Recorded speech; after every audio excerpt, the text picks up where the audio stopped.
less. Cost of living gone up 100%, yet you give public servant less. Mr. President, listen to the people, search your soul and you will confess. I want you try surviving on the public face, then you're gonna know but stress. Cause I done fed up, you done fed up, he done fed up, she done fed up, we done fed up, the people fed up. You're hiding corruption inside the cup, look how evil set up. The people fed up. They don't drive no fear with the citizen. They may want the people speak out. Freedom of speech done gone inside the gutter. Knock off when you open your mouth. Discrimination in entertainment, and you're talking about one Guyana. When the Ministry of Culture keep the big shows, one set of girls and banner. Cause I done fed up, you done fed up, he done fed up, she done fed up, we done fed up, the people fed up. You're hiding corruption inside the cup, look how evil set up. The people fed up. Every picture you take and promise you make, everything you do is about clouds. Then you come into me for I shake your hand, there's nothing to smile about. Corruption inside every sector, but when it comes to them they send you. Try investigate efficiency, right? Go talk to Barrett and Sue. Cause I done fed up, you done fed up, he done fed up, she done fed up, we done fed up, the people fed up. You're hiding corruption inside the cup, look how evil set up. The people fed up. I done fed up on the dirty water, low pressure, want scream and tell somebody. Imagine 1500 US, and they're telling me super salary. I done fed up on the unemployment racism and the lie they say one Guyana. Cause when you look where the oil money going, circulate with one set of banner. Cause I done fed up, you done fed up, he done fed up, she done fed up, we done fed up, the people fed up. You're hiding corruption inside the cup, look how evil set up. The people fed up.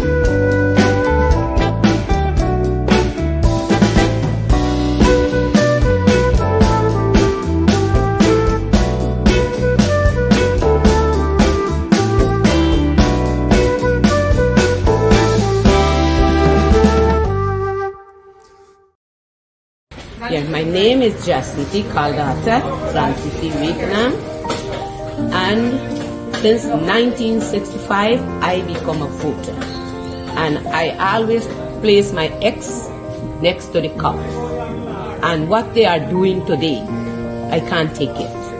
So I have no more vote to give to PPP anymore. I'm not going to vote anymore no more.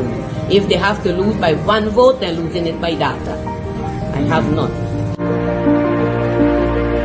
Are we gonna do a body man walk right now? You ready? Fuck, so let me go now. Hear me sing now. Body walk, body walk, body walk, everything. Body walk, truck, body walk, body walk, body walk, everything. Body, listen. Body jump, body jump, body jump, everything. Body jump, body jump, body jump, body jump, everything. Hear me sing, so big body can't wear it tight pants, big body jump.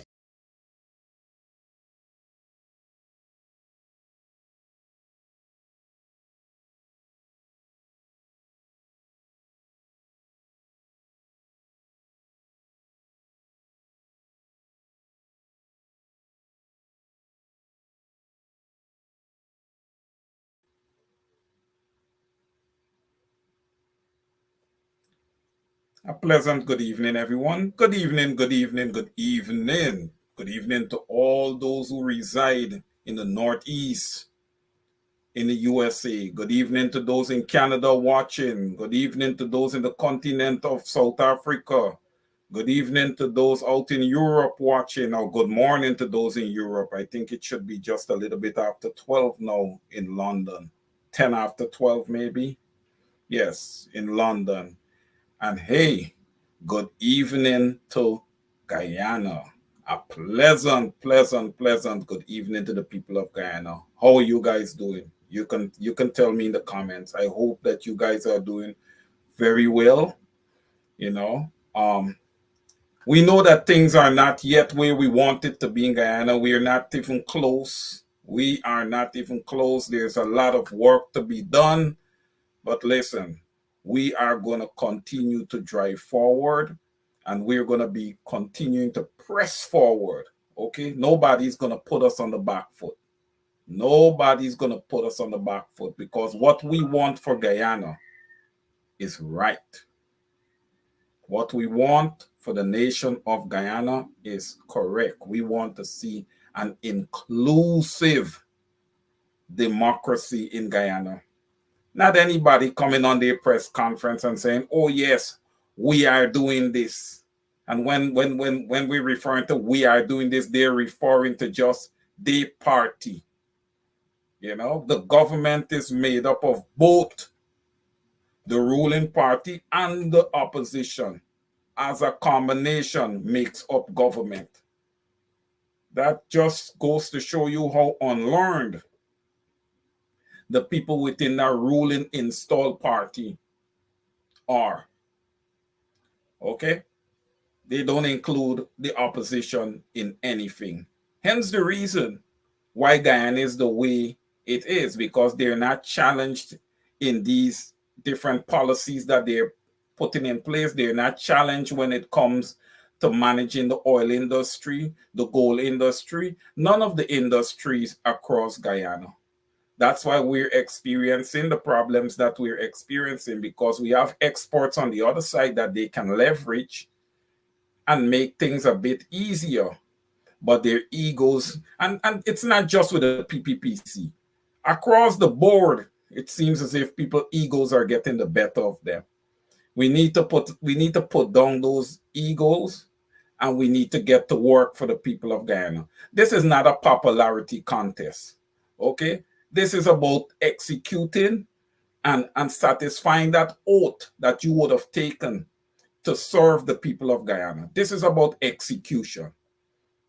Okay, this is not about I better than you, or oh, you think that you're better than me. No, this is about the people of Guyana. However we want to twist it and turn it, and we go to our press conferences and we say what we want to say and what we're going to do and whatever policies we want to put in place, or oh, when APNU was there, APNU did this or APNU do that, all of that. Irrelevant. Let's talk about what's happening now. I like to address today's issues. Not that history is not important. History is extremely important. But let's talk about the issues that are pertinent today. Let's address those.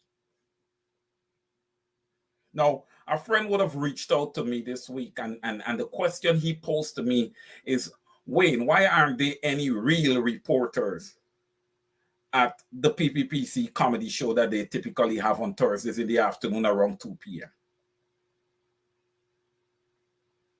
And my answer to him is, these reporters are not unlearned.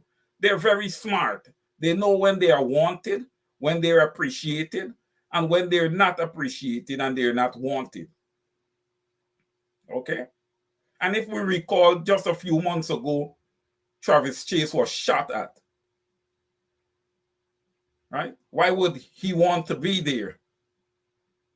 Why would any of the top reporters want to be there? Their life can be threatened, amongst other things. So I would understand their positions. So when we sit down to look at what is happening right now in Guyana, it's quite concerning. I was combing through the news, and I saw this morning early, wee hours in the morning, around maybe 5, anyway, between 5 and 5:45. Big shootout at a club there on Durban Street. One casualty and a set of people injured with gunshot wounds all over. You have abdomen, you have legs, you have arms, you have all over. You have about 6 or 7 other people injured. Anywhere between 5 and 7. I have came on this program many times and I've spoken about guns. And we need to have some measure of gun control in Guyana. Imagine beautiful Guyana has become a country now where you can't go to a club. You go to a club tonight, and next week or the week after next, you go into a funeral. Could you believe that? Why would I want to do that? Why would I want to go to a club and risk my life? Why would I want to go to a club and instead of sitting down and taking a drink with a friend, I have to be peeling my eyes looking around, getting ready to duck or fall to the floor if shots start firing. It's lawless. It's lawless. And you know what it is? It is a reflection of the PPP side of the government, the PPPC side of the government, because they are the ones that are controlling everything. Instead of the police be out there and they trying to put together a gun drive, or they talking to people about guns and the dangers of firearms, and if you're caught with an illegal firearm, what is going to happen? The penalties that they're going to put in place if you're caught with an illegal firearm. Things to deter people from taking these type of actions. Guyana's become a cowboy gangster country. And it wasn't like that. It was not like that.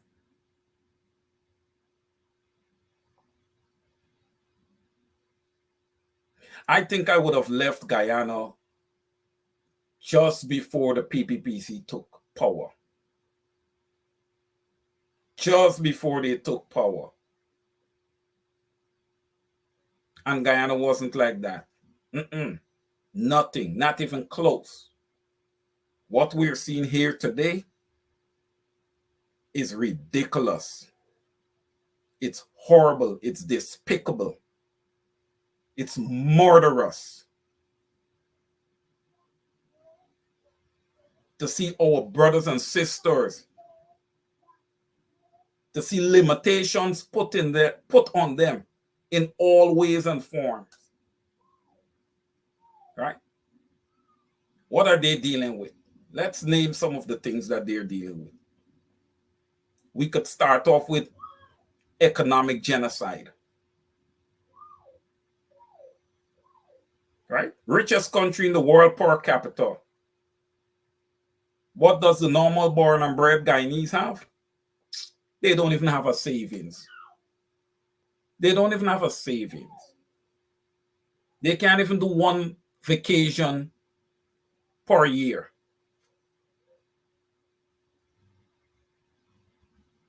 You give them $45,000 cash grant to send their children back to school here.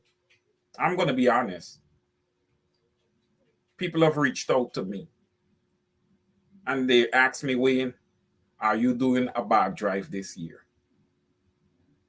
And I said it earlier when that cash grant was being given out, that parents will be forced to use that money in the home. If a child haven't had a nice meal in a long time, something that they like, like the regular Guyanese food with some macaroni and cheese on the side and a couple of other little things. If a child didn't have that in a while, as a parent, you think you're going to sit down and just think, oh, school uniform, book bag, this, that, school supplies, this money can you? No. I want to give my child a good meal, or my children a good meal. There are a lot of single mothers out there. There are even a few fathers that are raising kids on their own. I want to make sure that my child has nutritious food in his or her stomach. Because you can't educate yourself if you're not healthy. If the children are not getting the proper nutrients or nutrition, you cannot expect them to go into class and execute. Okay? It will be challenging because they're lacking when it comes to proper nutrition, right? That's going to help the brain to turn over, right, and work.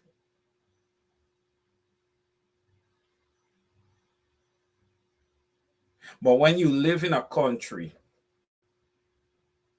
that is being led by a dictator, it's just that person, whatever he says, that is it. There is no challenges.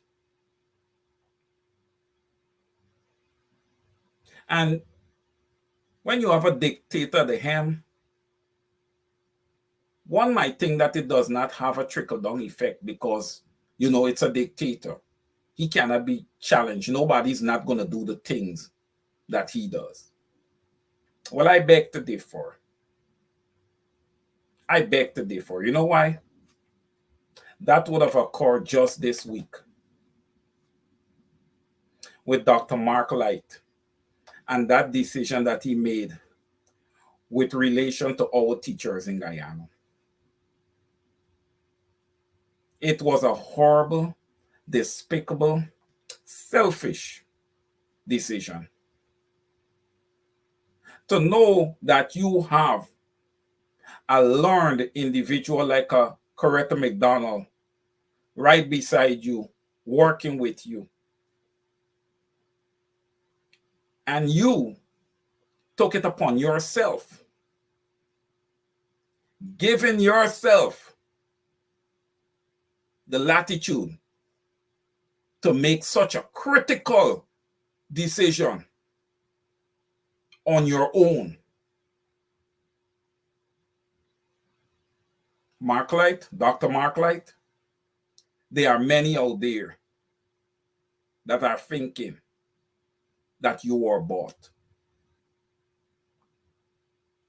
Can I honestly sit here and argue with them? Absolutely not. I cannot argue with them. The point is valid. I respect valid points. The point is valid. They have a valid point. And this is something that I have spoken about. When it comes to leadership in Guyana, Guyanese,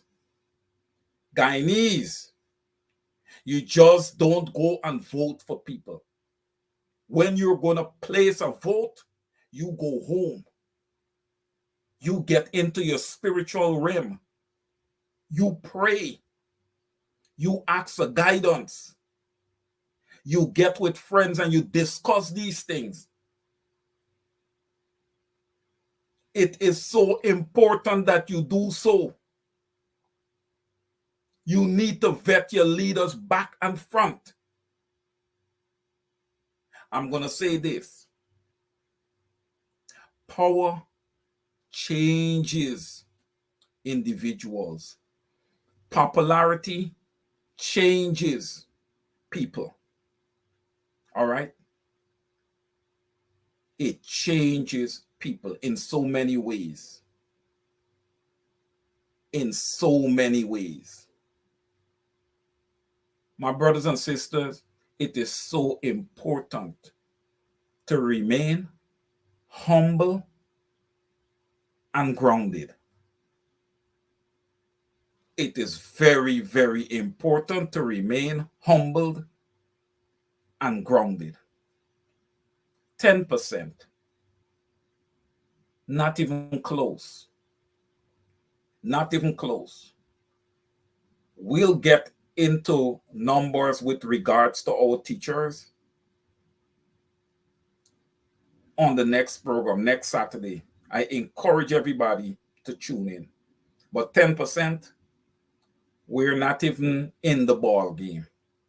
We're not even right outside of the ballpark. We're down the street in another village with 10%. Okay? Irfan Ali and Jack Dio and Nandalal and all of them, when they talk 10%, they must think we're talking about 10% of their salary. We are talking about what our teachers are making, and not all of them have the same salaries. They are training teachers. They are teachers that are new. Right? You're building schools, right? You're building schools.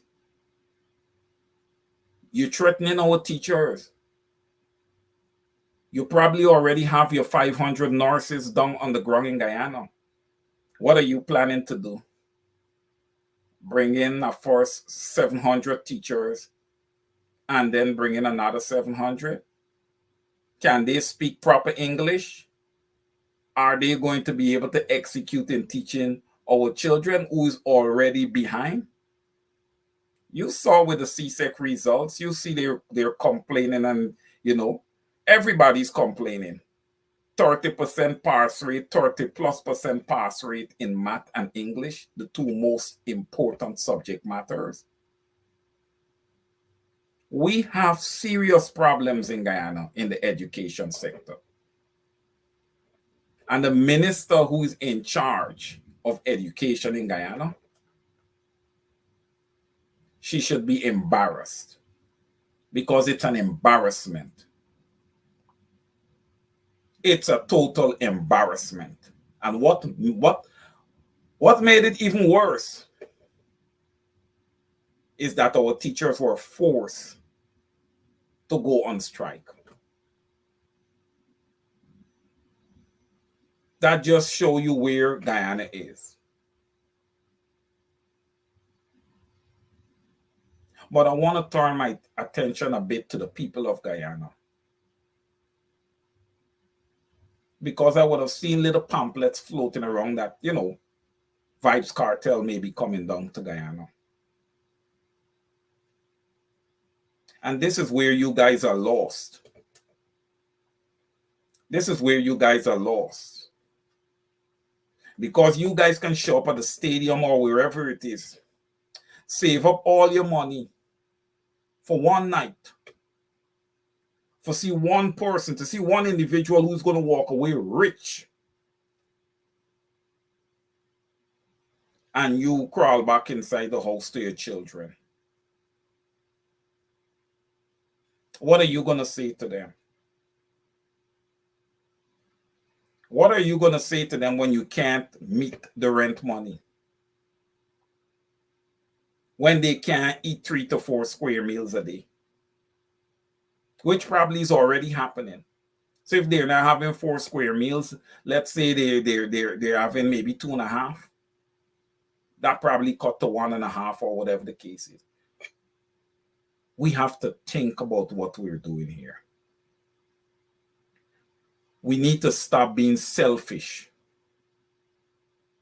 We have children. We are not the final generation. There's going to be many generations behind us. But what I can tell you, in our families, we are at the hem right now. Guyanese, get in the mirrors and examine yourself and see if you're doing right by your family. See if you are doing what our ancestors would have done for us. See if you're doing what those pensioners that are still alive, being ill-treated by this installed government, being treated like garbage. Then the fake force vice president, the fake doctor, like to be addressed as doctor. What? Not going to call your name. Not going to call your name. You're not relevant to me. You're not relevant to me. You've done nothing for the Guyanese people in 23 years but build a stadium that y'all have in your big bacchanal. You've done nothing. You've gotten 4 years with an oil-rich Guyana. What are Guyanese getting? Coffee through the pipes? Flickering fairy lights, Christmas lights? The lights flicker every day. Blinkers. That's what Guyanese are getting. Oh, $66 billion of the budget. 66 or 67 billion going towards infrastructure. Guys, you remember we talked earlier on the shows about Guyanese people can't eat road? Well, when the rain falls, people are able to bend over and break off pieces of the road. Don't you guys find that to be very, very interesting? Very, very, very interesting. So when you're doing, let's say we're doing all the roads or the roads and streets in Plaisance. Okay. And we're going to just say that, let's just throw out figures because I wouldn't know the exact cost. Let's say it's $66 million to do all the roads, streets, everything in Plaisance. Based on the quality of work that is being done. If it's $66 million, I would say about 30 million, 35 million is going into that work. The PPP could answer to the people where the rest is going. I'm not going to make assertions. Because we all know what's happening. We all know why so much of the budget is being poured into infrastructural works. Let's remember this. So 23 years the Guyanese people have been living without proper roads and all these things that they're talking about. Now, if you do a survey of Guyanese across Guyana and you ask them what would they prefer, they'll tell you, Wayne, put some money in our hands. Disperse $1 million or $1.5 million to each household the first year of oil. And then you guys could go ahead and start addressing infrastructure and all the other things.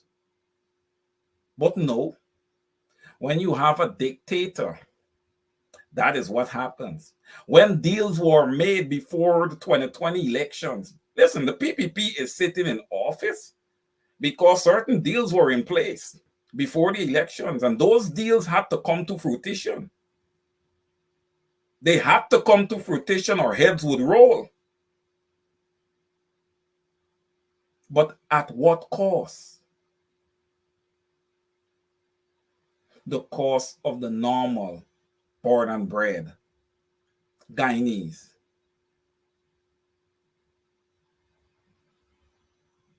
I'm just tired of watching my brothers and sisters punish day after day, night after night under this PPPC dictatorship.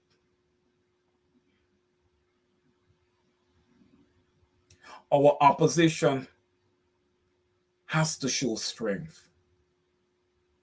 They have to come together as a unit and they have to show strength. Nothing cannot be off the table. You cannot say that you will not protest or you don't want protest. Protest is always necessary. It must always be on the table. Just take a look at the United States and its history and what protests would have done over that history.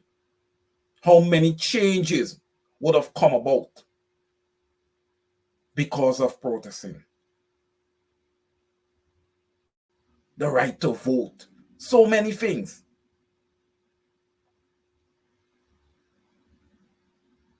You guys see Roe v. Wade was reversed. You see what's happening? That's going to play a massive part in this upcoming elections.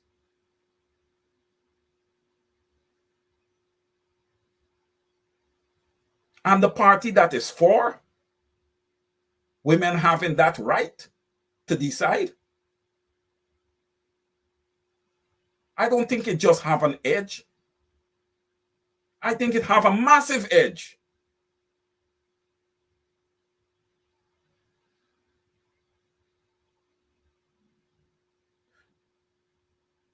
Human beings cannot own human beings. Those days are gone. Those days are gone. This is a different dispensation of people.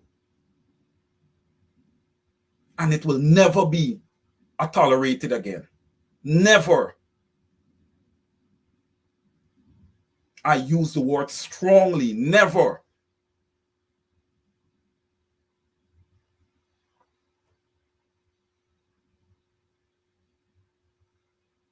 The opposition need to stand up forthwith to this PPPC regime. Every time that guy come on his press conference, that guy lies, man. That guy lies with such a straight face, he doesn't even sweat. Because he's been doing it for more than 23 years. He's been doing it all the days of his life. You know they got a saying that when a dog suck egg, you could never get a dog to stop sucking egg.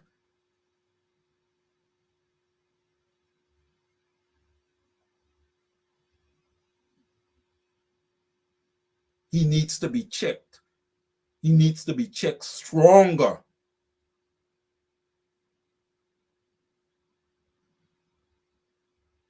They complain a lot about social media.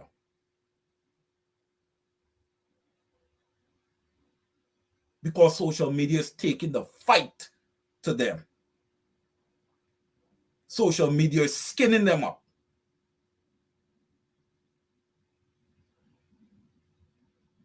You heard what he told his followers, Go there and open accounts and challenge them. My answer to that is have them open accounts. When they open accounts, we will teach them English. That's what we will do.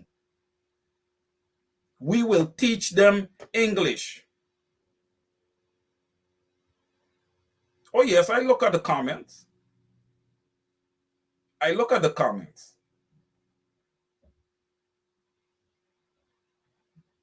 You see these viewers that are here on Over to You Tonight, and the straight up viewers and all the viewers of those shows that challenges the PPPC.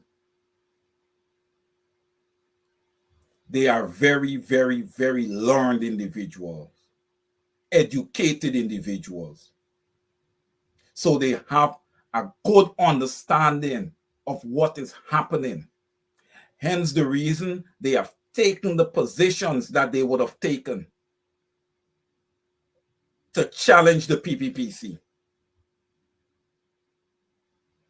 People do not just get up off their bed one day and just determine that this government or that government is no good. One would have to see the body of work of that particular government. And I ask this question to the PPPC. What do you all have to show to the Guyanese people? Let's just look at the first 23 years. No growth whatsoever in the country.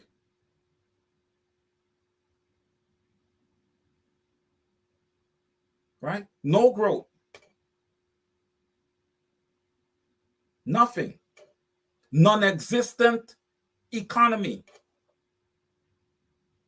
My goodness, when the David Granger-led coalition took power in 2015 and started to look at the economy in Guyana, it was an economy that was built on corruption, drugs, and racketeering. murder, amongst other things.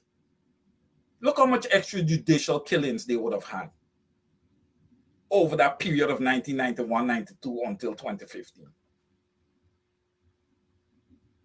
Look how many. Under whose watch?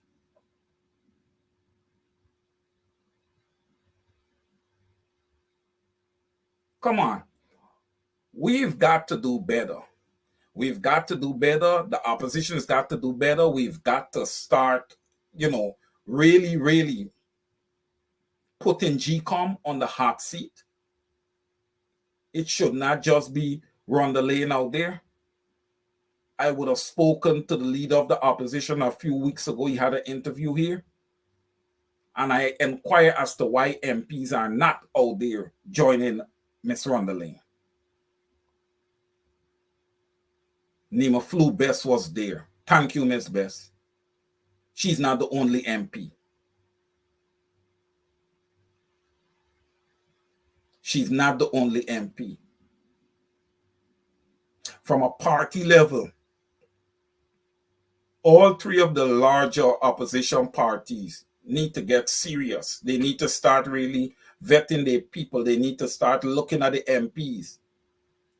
Don't wait until election time. Start looking to see who would be good in the future. Start looking now.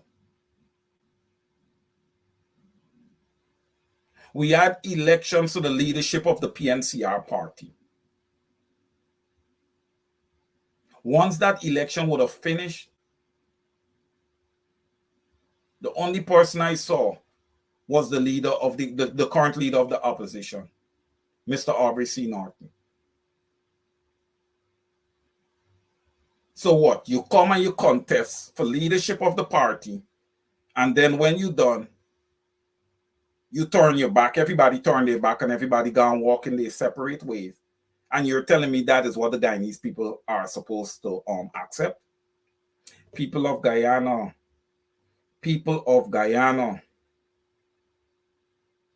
I am tasking you to take a position where you stop accepting these standards that are so low. Stop accepting it. We are all human beings. Somebody may hold a position of power and a position of leadership, but it does not mean that they're better than you. It does not mean that. If you see that you would have elected someone to a position or someone to represent a constituency and they're not executing, change, and change very quickly. It damages the future, it damages the fabric of the country. Ladies and gentlemen, we're going to take a short break and we will be right back. So expect the commercial break to break in at any time. But in the meanwhile, I'm going to continue going until that commercial comes in.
Welcome back.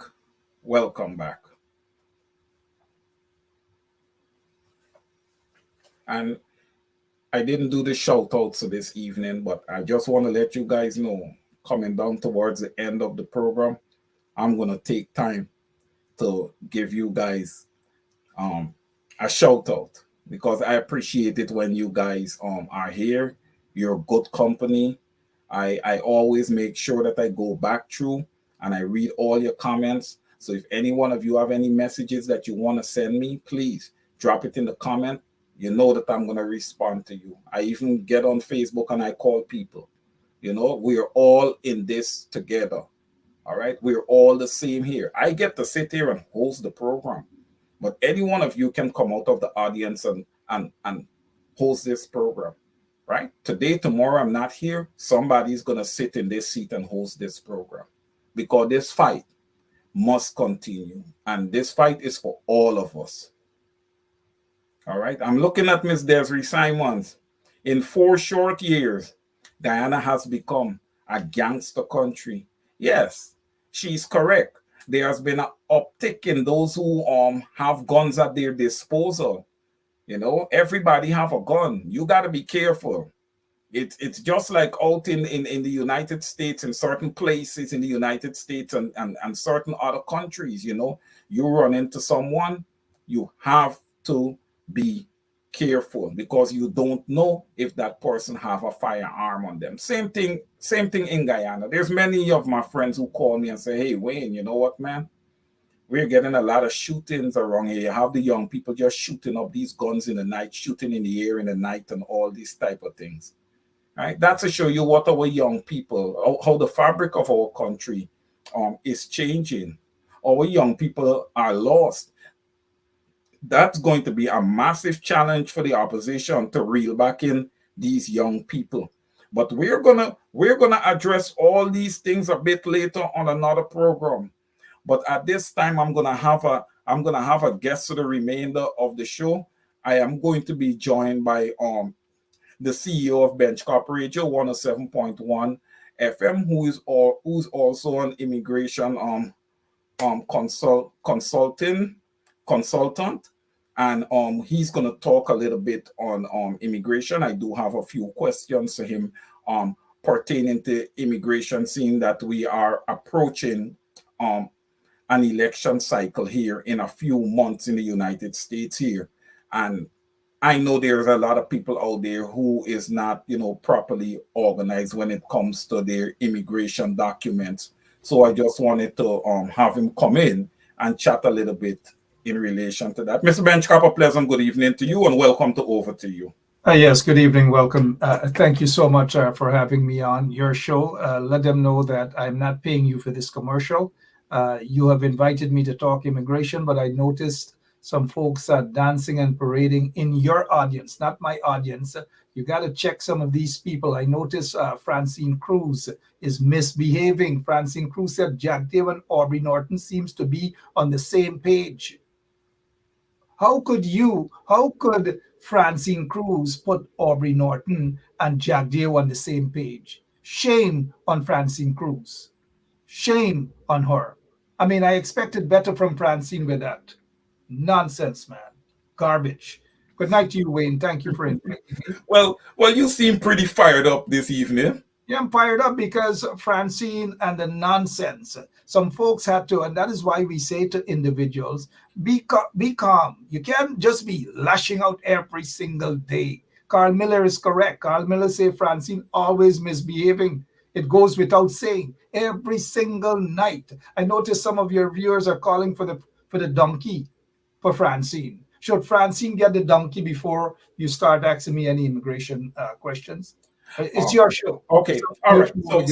So let me just explain to you how it happens. Your show works, right? Yeah.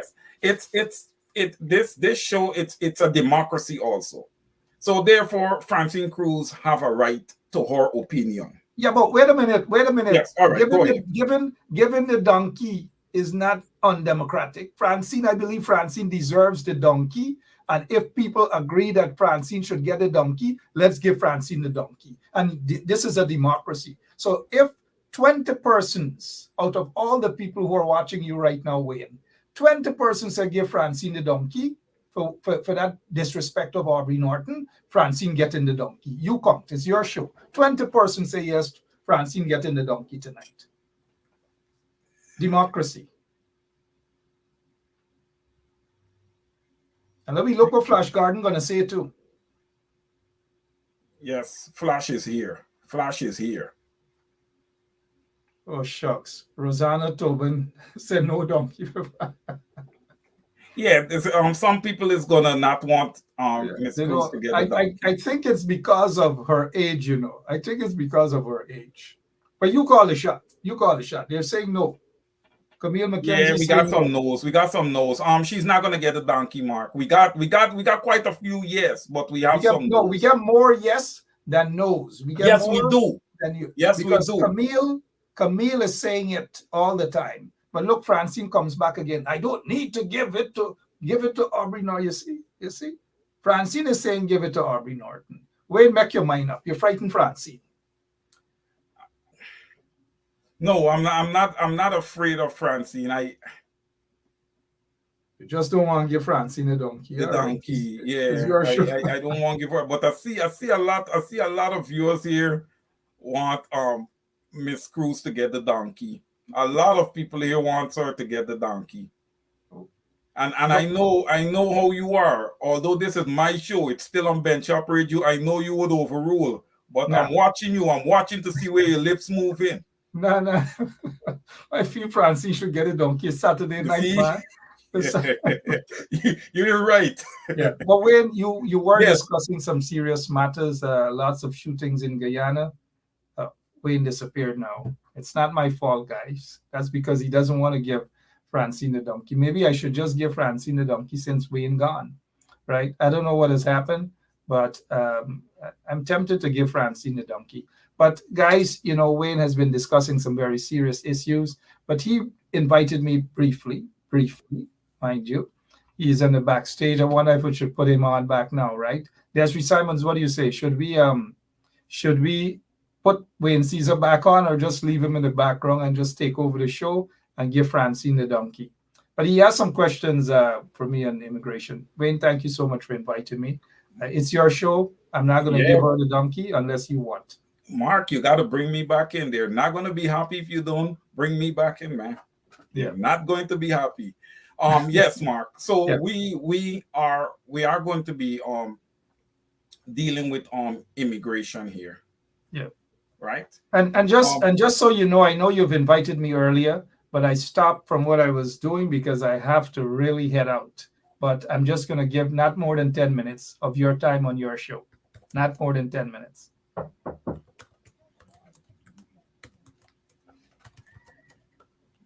Yes. Let me just get this stuff here together quickly for you. The donkey for Francine? No, that Lemon is here. Lemon is here. Okay. Lemon is in the background. He's here. So, Mr. Benchcop, we know that we're gonna be having elections here in the US in November. Yep. Can you please just edify the audience as to what's new out there? Because I understand that there was been one particular new law in place with regards to immigration. Can you expound upon that for the audience, please? Yeah, so that new law that they're talking about is it's very simple. Simple in a sense that if our operator, the new law, and this is basically what it's about as they look at this chart here from USCIS. Once you are, and it started as of now, once you are, and it says here, I am lawfully married to a U.S. citizen as of June 17th.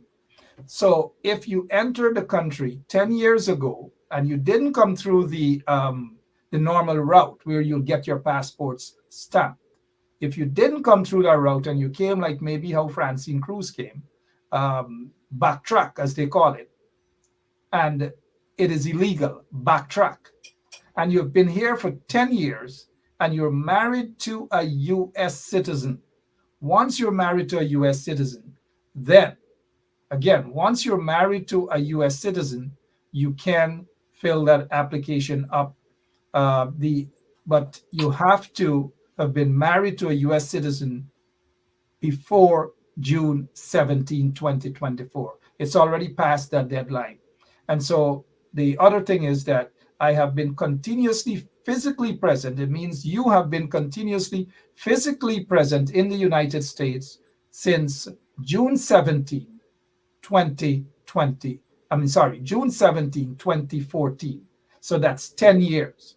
Once you're in the US 10 years illegally, meaning that you came backtrack. You guys know what backtrack is. You came through some border, you cut through some bushes, or you came on some boat and you have been illegally. But during that 10 years, you've been married to a US citizen before June 17, 2024. So let's say, for example, if one of members of your audience, I don't know who, I don't want to call anybody's names, but if they came backtrack and they didn't have a proper stamp in their passport and they married to their, whoever it is, a US citizen before June 17th, it's already gone, June 17th, or on the day itself, June 17th, you're good to go.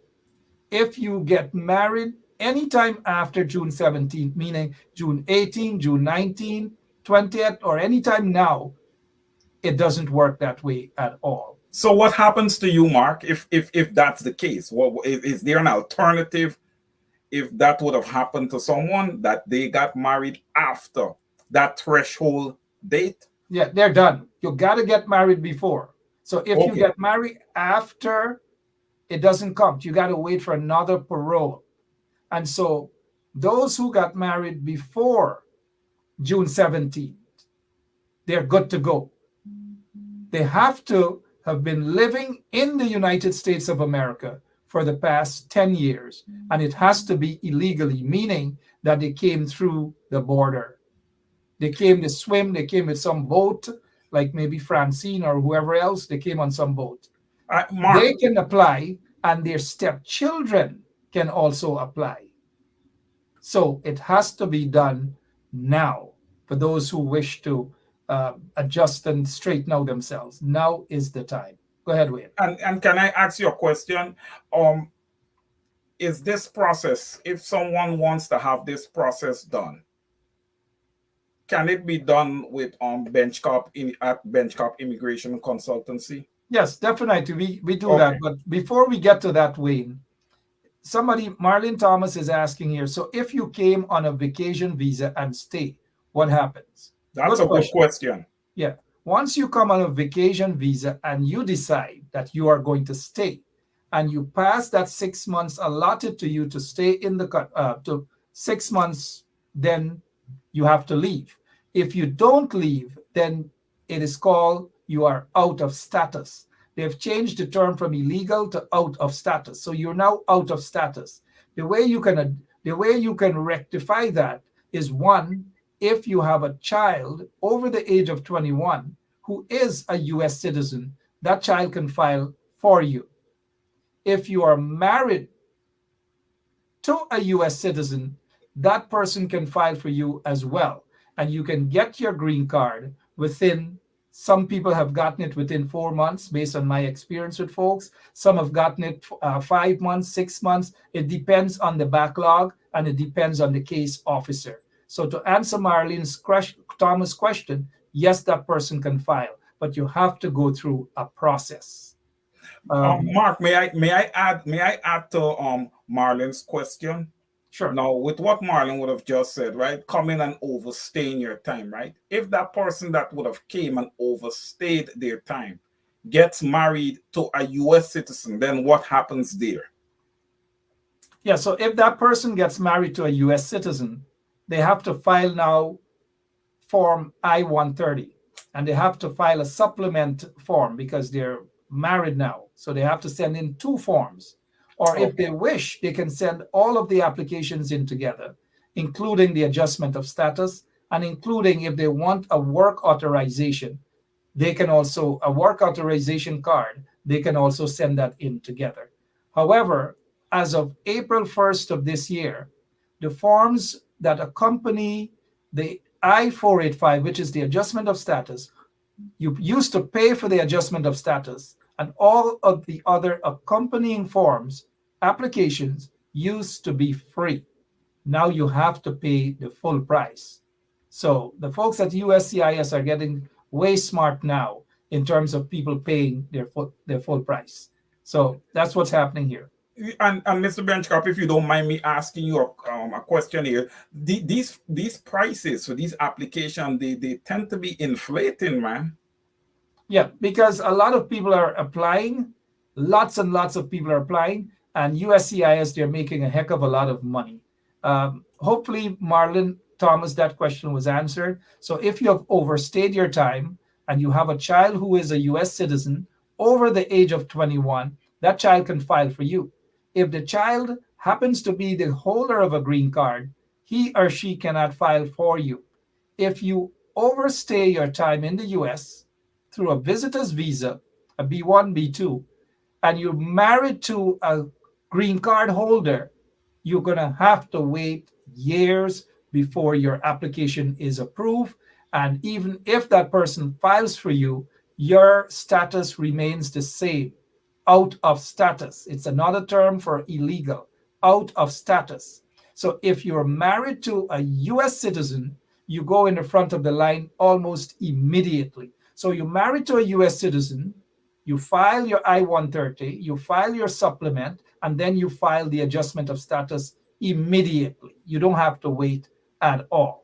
However, it's a bit tricky if a child over the age of 21, a US citizen, file for his or her parents, that parents get through faster than, let us say, for example, if a parent, a US citizen parent, files for his or her daughter over the age of 21, that person has to wait quite a long time, a very long time. So it's a bit tricky in terms of the category. If persons are interested in these sort of things, feel free to call me. I answer all of your questions, and especially those who are still holder of green cards and you have not filed for your citizenship as yet, feel free to give me a call. If you have spent over 5 years in the US, give me a call. Or even if you spent 4 years, 9 months, you can still file for your citizenship. 4 years, 9 months, that's for the normal route. Now, if you got married to a US citizen and you got your green card, you got your provisional green card, which is basically the 2-year green card, and you passed 2 years, you're going on 3 years now because you got your other permanent green card, and you're approaching 2 years, 9 months, you can also file for your citizenship. You don't have to wait until you're 5 years. Once you're married, and that's how you got your green card, you can file at 2 years, 9 months for your citizenship. So that's all. You've invited me to talk about that. I do have about 2 more questions for you. Sure. Go ahead. When you're a green card holder, Mr. Benchcap, and your green card is expired, does it make sense to renew a green card, or should one just be looking to go ahead and file for their citizenship? What advice would you have for myself and the audience? Good question. If your green card is expired and you apply for a renewal right now, you're going to wait at least 2 years for that, depending on the state. In New York and New Jersey and so, you're going to wait at least 2 years for that replacement. But if you have an expired green card, again, if you have an expired green card, you can still apply for your citizenship. But you have to have a copy of that green card, a photocopy, because each application, you have to have your green card sent into them, a photograph of the front and the back. So yes, you can apply for your citizenship with an expired green card. Okay, I still have 2 questions to you. can you, if you can, just give a quick breakdown of documents you usually require when you are filling out these applications, Mr. Benchcott, because that might be very important Yeah. to So people. if you are single over the age of whatever 18, you can apply. And so you would just need a copy, a front and back of your green card. You'll need a photograph of your biometrics page. And sometimes I ask them, they send in a birth certificate or whatever, and where you live, and if you work, and so forth. But you have to pass the moral character test.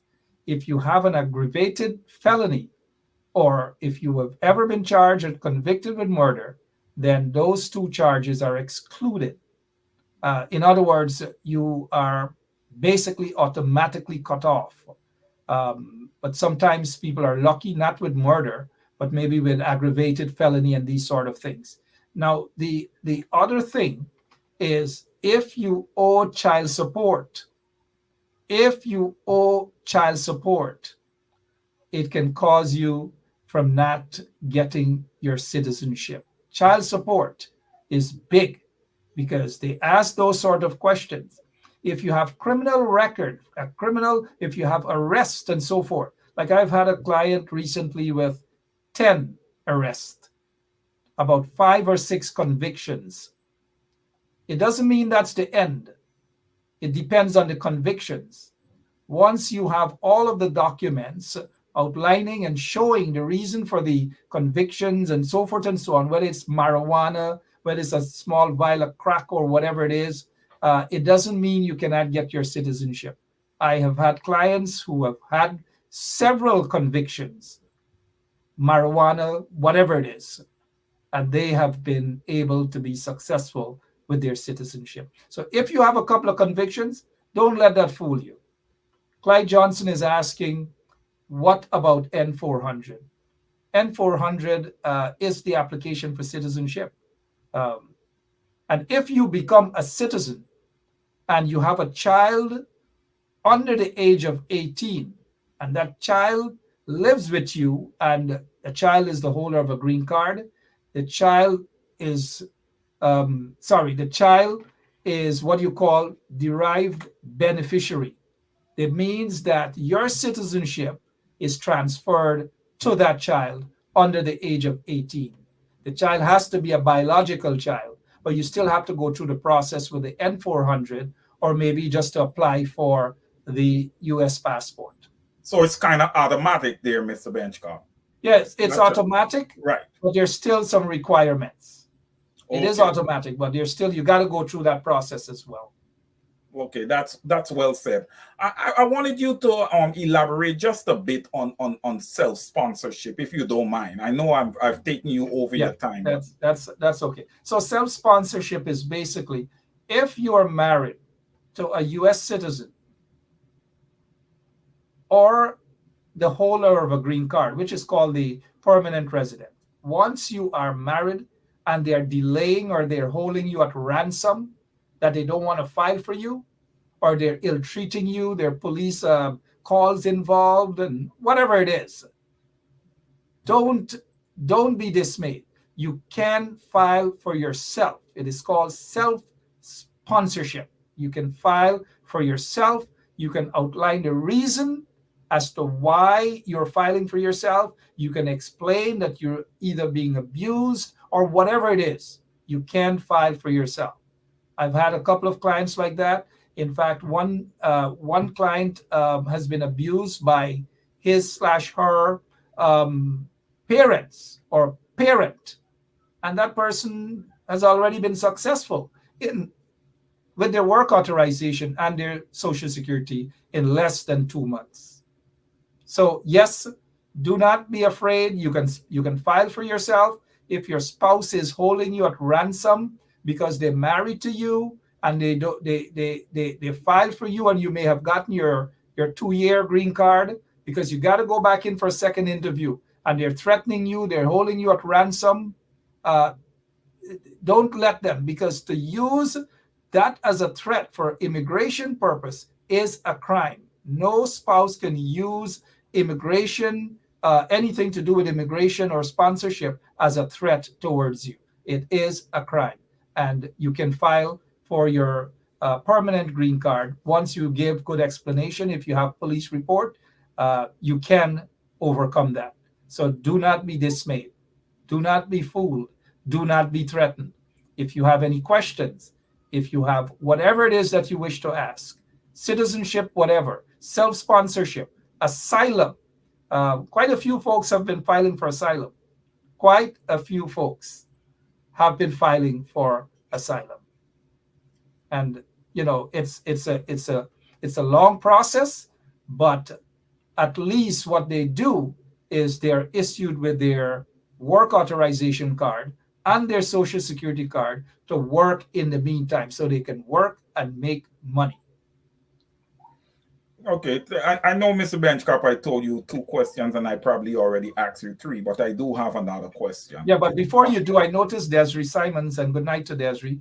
Owing child support is not good because that means your children are burdened on the state. And Desiree is correct. But also there's a way to overcome it.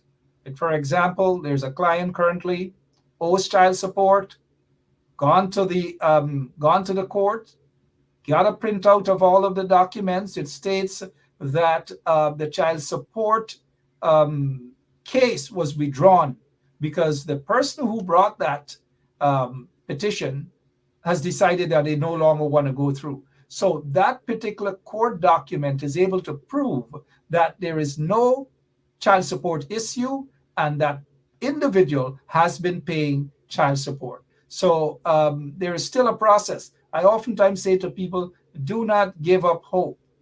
Do not give up hope at all. And when they give up hope, I say to them that I'm the mechanic. I'm the immigration mechanic. I will fix your stuff for you legally. That is what I can do. And persons who are here and they are out of status means that they have overstayed their time. I cannot get you work authorization cards just like that. I do not do that. There is a process. You have to have a petition in. And if you want your work authorization card, you have to have a company to sponsor you through your I-29, 129. A company has to sponsor you. The other thing, Wayne, as it pertains to marriage and filing filing immigration documents for green card through marriage. The marriage has to be proven. I have some clients who did not go through the interview process because they overcame that burden. They've proven that their marriage is legitimate, fully legitimate. If there is any question marks over the marriage, you will be called in for an interview. The interview will be very thorough by 2 or 3 officers. They will ask the wife, they will ask the husband questions, personal questions. They will ask them how the house looks, what's the apartment like, what are the kids, if there are kids involved, and so forth. So it's a tedious process. Don't think that you could just rush, get married, file a petition, and it's not done. It's not done like that. So make sure that the marriage that you're entering is a bona fide marriage. It is legitimate. Make sure that you have all the evidence for that. And also for those who are filing for citizenship, if they were married before, get your divorce decree, get your divorce documents, get it. If you file taxes, get your tax papers too as well. But if you don't file tax, you have to explain why. We know Francine Cruz doesn't file tax. That's it. We know that. And I'm picking on Francine Cruz. Is there any other thing that I see? Yeah. Flash Garden. Let me see what Flash Garden is saying, Wayne. Ask Mr. Mark. Thank you, Mr. Flash Gordon. Mark, for me, if you know that if you leave Guyana with a green card, I'm yours in any problem with the law. When you return back, they will arrest. And and that's a good point, Flash Gordon. And serious crimes, yes. If you do and you return, it is the officer, the immigration officer has all the authority to send you back. as a result of that. So, folks, fix yourselves. Get your citizenship now. Not because you have one, two, three, or four, or five, or six, or seven. I've had a client with 15 arrests, several convictions, and they've gotten their citizenship. It depends again on the nature of the crime. Couple marijuana stuff and so forth, it's no big deal once you explain yourself properly. You got to pass the citizenship test. You got to know to read. You got to know to write a little bit, just a quick sentence, and you're good to go. You got to know who's the president of the United States and so forth. I see Zion, CYNT, so we have been together for 40 years. I'm not sure. I didn't see. Okay, so Zion is saying, what about if the person never used his or her name and has been arrested for marijuana, but have been legally married for 28 years in his rightful name? How is the chance of becoming a U.S.?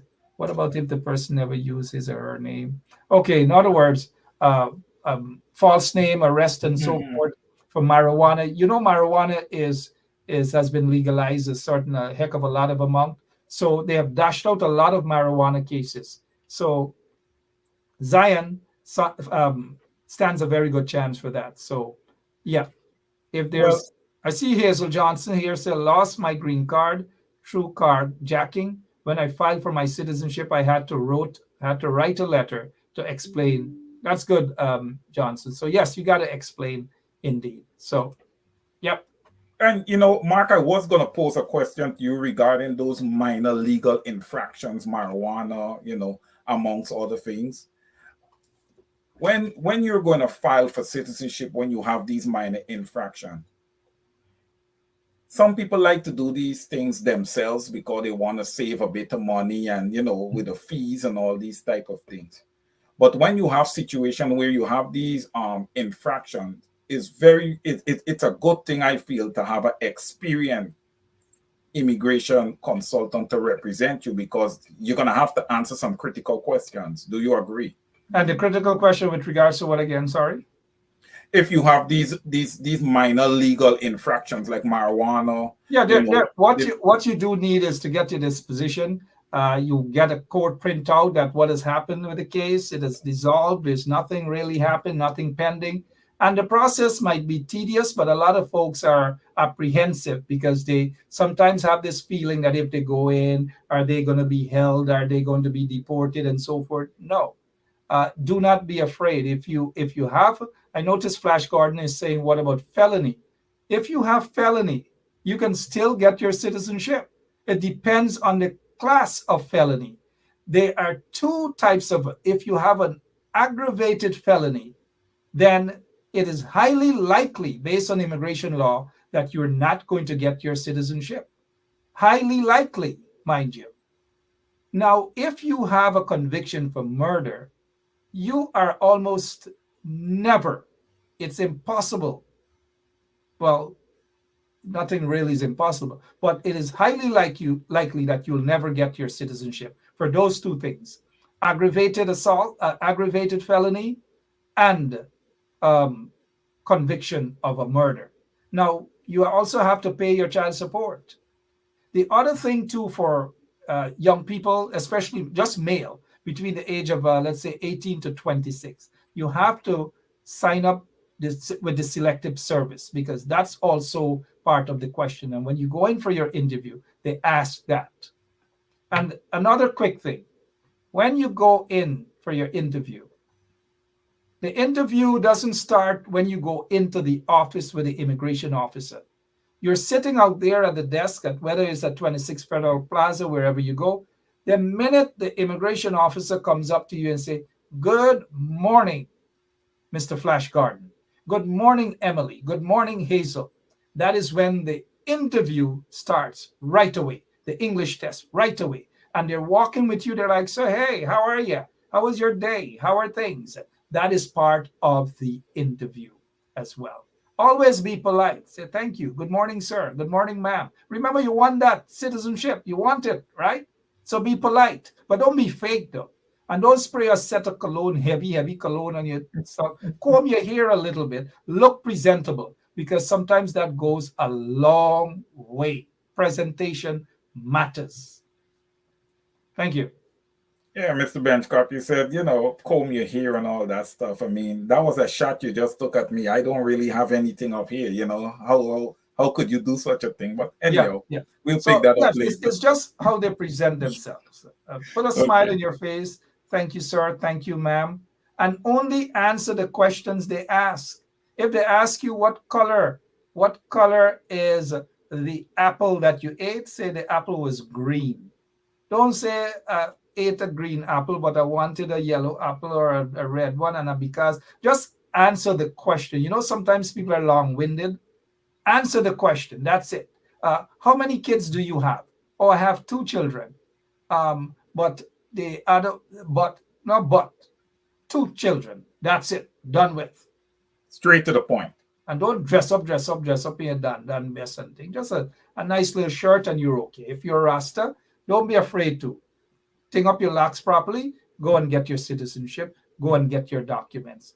Never be afraid. I've had one major case, asylum case, and that person, all the lawyers give up on that person. And I'm not sure if that individual is watching, but that individual called. They had a serious conviction, but there was a reason, there was something that led to that conviction, and there's always a way out of something. That is why I say I am the immigration mechanic. I'll try my best to fix it for you. So if you haven't filled out your citizenship application, now is the time. This is an elections year. They're going fast, as quickly as possible. You may just be in time to vote. You can give me a call, 917 714 1082. 917 714 1082. You call, you get all your questions answered. You don't have to worry about any consultation, whatever. All we want is for you to win. That's it. And if you have divorce, if you have adoption, whatever it is, still give me a call. We have lawyers working for you because we win, you win. Thank you so much.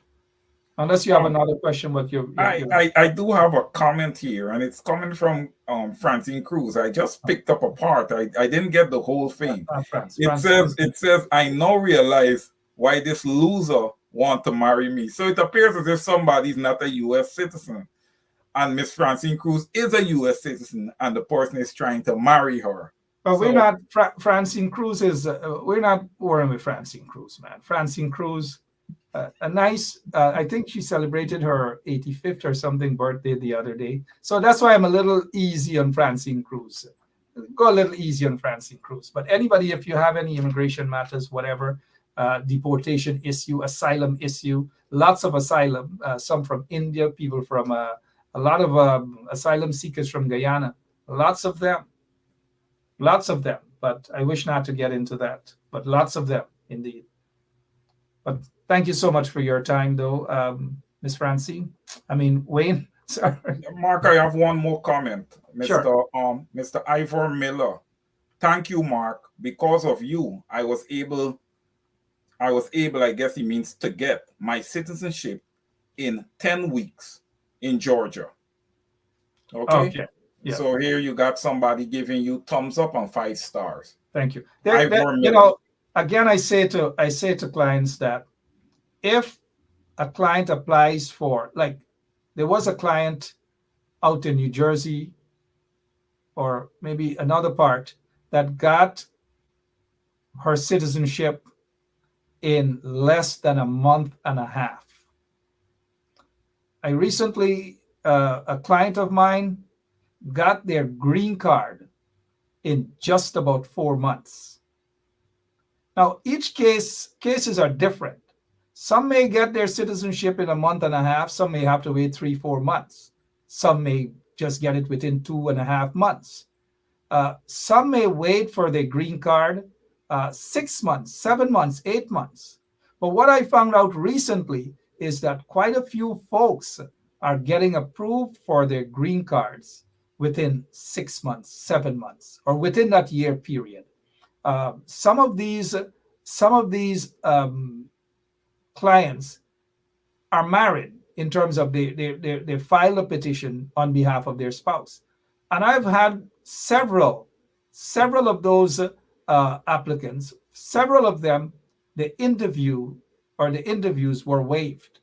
So they went straight in to their green card. Each case is treated differently.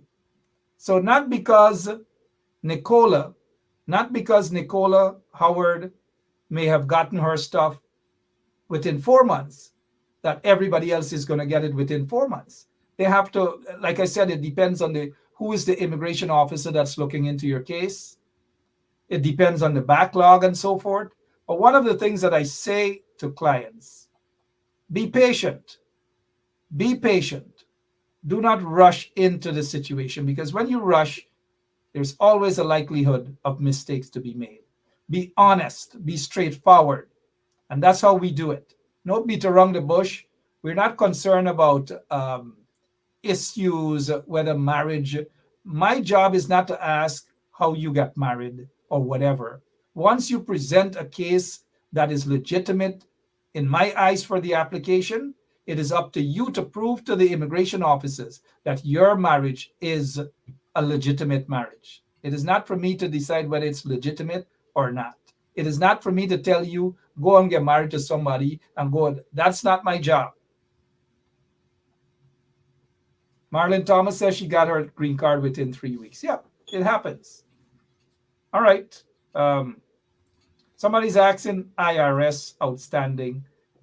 Yes, that's a question on the citizenship form as well. Outstanding IRS. Get your stuff straightened out. It doesn't take a long time. Get your stuff straightened out. Okay? Get your stuff. And that is why when folks call me, I go through a process with them. I ask them several questions, because I want to ensure that the case is being presented properly. So Flash Garden is still asking if someone is a felon. If someone has a felony, it doesn't block them from being becoming a U.S. citizen. It doesn't. It depends again on the type of felony. If you are convicted for murder, so you're almost disqualified for the rest of your life. Then there's also aggravated felony. You're also disqualified, possibly disqualified for the rest of your life with that. So it all depends on the nature of the felony. Yeah. So okay. Folks, somebody asked for my number. It's 917. Yes. 714 917 714 1082. Get your citizenship now. Get your house in order, immigration wise, that is. Get it in order. We win, you win. If you have to get a divorce, contact us as well. If you got to get adoption, contact us as well. Thank you, Wayne. Yes, Mark, thank you very much for taking the time to come on and edify the audience on pertinent immigration matters.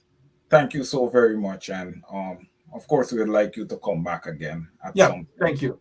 Yes. Appreciate it, Wayne. Appreciate your time, and thank you to your audience as well.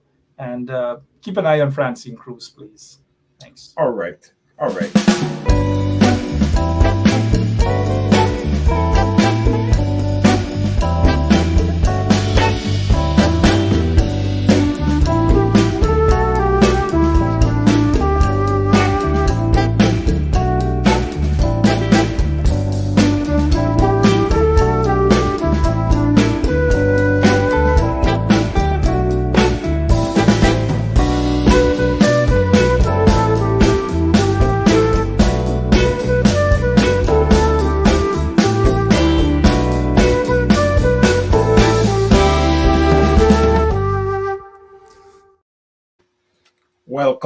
Welcome back, everyone. I just want to thank all of you for joining. Miss Brenda Braithwaite, thank you for joining tonight. I hope that you're doing well. Miss Shondell Griffith, Miss Hazel Johnson, Brother Carl Miller, of course, Flash Gordon. Flash, thank you for coming on. You always have a lot to add. Mr. Ivor Miller, thank you for your input. Miss Marlon Thomas, thank you. Colin Abrams, thank you. Nicola Howard, thank you very much. Beverly Crandon Hudson, thank you. Thank you all for joining. Desiree Smart Felix, all the way from New Amsterdam. I don't think she lives currently in New Amsterdam, but New Amsterdam in the house, nevertheless. Rose Cook, thank you for joining. Audrey Ward, Miss Desiree Simons. How are you, Miss Simons? Thank you. You usually have so much of knowledge and wisdom to add to these programs. Miss Lorraine Garnett, thank you so much for joining. Trey J, thank you. Thank you for being on. Emily Durant, thank you. Miss Yonet Elias, thank you so much. SC Carlos, thank you. Everett Leonard, thank you very, very much for joining the program. Again, over to you is the program by the people, for the people. Miss Francine Cruz, I still thank you. This is a program that's all about democracy. Thank you for coming on. Zion Saint, thank you. Latifa Maniz, thank you so much for coming on. Clyde A. Johnson, thank you. Thank you all. Thank you all. If I didn't get to call your name, thank you for joining. Okay, we have to continue to hold our heads up as we go into get into the remainder of our weekend. I ask that you guys, just enjoy yourselves, spend time with family. All those who are going to church tomorrow, be careful in your going and your coming. Say a little prayer before you leave. All right. For those on the ground in Guyana, whatever you're gonna do, you guys need to get back into a habit of having your little house parties. I remember back in the days in Guyana, people used to have their little planned village house parties and these type of things. And don't just let people, you may know them, but don't just let people just walk into your parties. You gotta have some measure of security, whether you guys have your own little man-made security that you're not gonna let people in, especially if you know people have certain records and these kind of things. Don't let them in, have people at the fence side, because weapons are usually passed over the fence and these type of things. That's how they get into the parties from time to time. Be safe in everything that you do. You have to use the highways and the byways of Guyana. Please drive safely. Don't drive for yourself, but drive also for others, and keep your eyes peeled, because people are drunk and driving in the street. It's a lawless country. We need to get back some law and order and bring back the fabric of Guyana as we know it. Okay, so the fight continues, my brothers and sisters. I love each and every one of you. Until next time, you guys take good care of yourself. Now, over to you. I can't take it no more. I can't take it no more. Can't take it no more. Imagine 18 hours of blackout, and you're telling people progress. Cost of living gone up 100%, yet you give public servant less. Mr. President, listen to the people. Search your soul and you will confess. And while you try surviving on the public base, then you're gonna know but stress. Cause I done fed up, you done fed up, he done fed up, she done fed up, we done fed up, the people fed up. You're hiding corruption inside the cup, look how evil set up. The people fed up. They don't drive no fear with the citizen. They may want the people speak out. Freedom of speech done gone inside the gutter. Knock off when you open your mouth. Discrimination in entertainment, and you're talking about one Guyana. When the Ministry of Culture keep the big shows, one set of girls and banner. Cause I done fed up, you done fed up, he done fed up, she done fed up, we done fed up, the people fed up. You're hiding corruption inside the cup, look how evil set up. The people fed up. Every picture you take and promise you make, everything you do is about clouds. Then you come into me for I shake your hand, there's nothing to smile about. Corruption inside every sector, but when it comes to them they send you. Try investigate efficiency, right? Go talk to Barrett and Sue. Cause I done fed up, you done fed up, he done fed up, she done fed up, we done fed up, the people fed up. You're hiding corruption inside the cup, look how evil set up. Yeah, my name is Jacinty Caldata, Francis Vietnam. And since 1965, I become a voter. And I always place my ex next to the cup. And what they are doing today, I can't take it. So I have no more vote to give to PPP anymore. I'm not going to vote anymore no more. If they have to lose by one vote, they're losing it by data.